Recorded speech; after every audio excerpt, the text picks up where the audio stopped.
In the time of Prophet Musa, Moses, there lived a mysterious figure known as Khidr.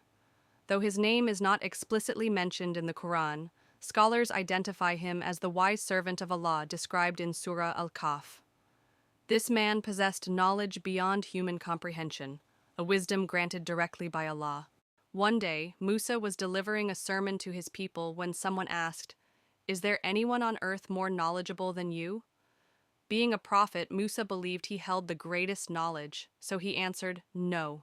However, Allah revealed to him that there was indeed someone with deeper wisdom, someone who understood the hidden realities behind life's mysteries. Upon learning this, Musa, filled with curiosity and humility, immediately asked Allah how he could find this man. Allah guided him to a place where two seas met and gave him a sign. When he would see his lost fish return to life and swim away, that would be the place where he would find the wise man. Musa set out on this journey, accompanied by his young servant, Joshua. They traveled for a long time, until one day, they stopped to rest near a rock. Unbeknownst to them, the fish they carried miraculously came back to life and slipped into the sea. Later, when they continued their journey, Musa asked for food. Yusha suddenly remembered the fish and exclaimed, "I forgot to tell you!" The fish disappeared into the sea at the place where we rested. Musa realized that was the sign from Allah. They quickly retraced their steps, and there, at the meeting of the two seas, they found a man unlike any they had ever seen before. This was Khidr. He radiated an air of divine wisdom, his presence calm yet powerful. Musa, full of eagerness, said, "May I follow you so that you can teach me from the knowledge you have been given?"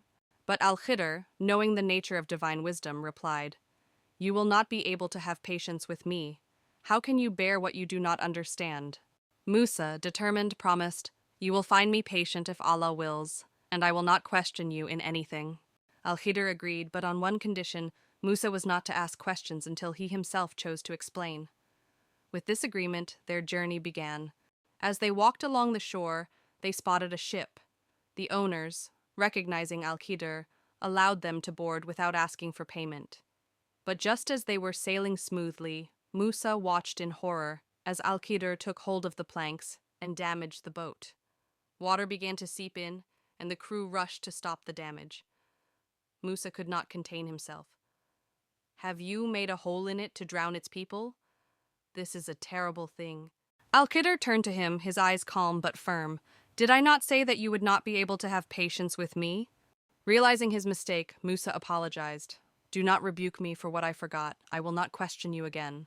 They continued their journey until they came across a group of children playing. Suddenly, Khidr approached a young boy and took his life. Musa was stunned, unable to believe what he had just witnessed. His voice trembled with shock and anger as he said, "How could you take an innocent life? Surely this is an evil thing you have done." Khidr looked at him again, reminding him, "Did I not tell you that you would not be able to have patience with me?"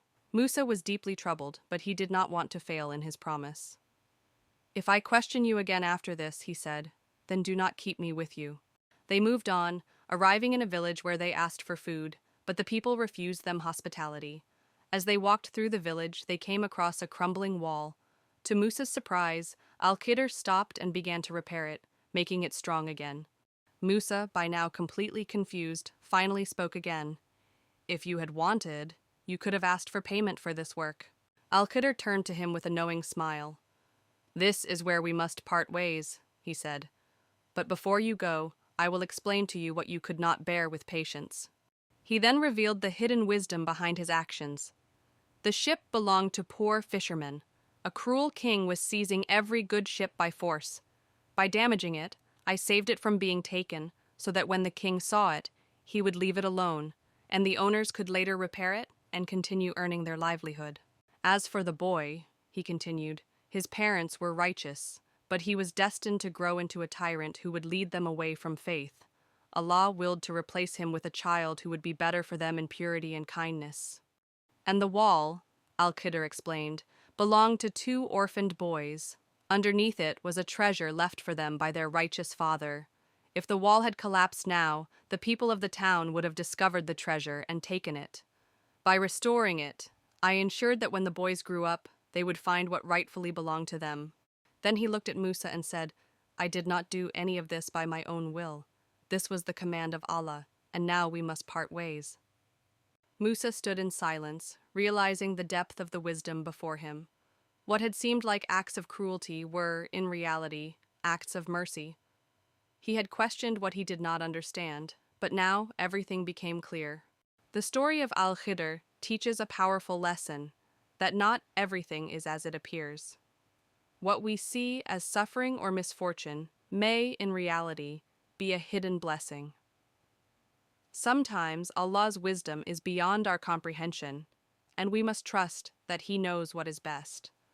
Just as Musa struggled to understand Khidr's actions, we too may not always see the purpose behind the trials in our lives.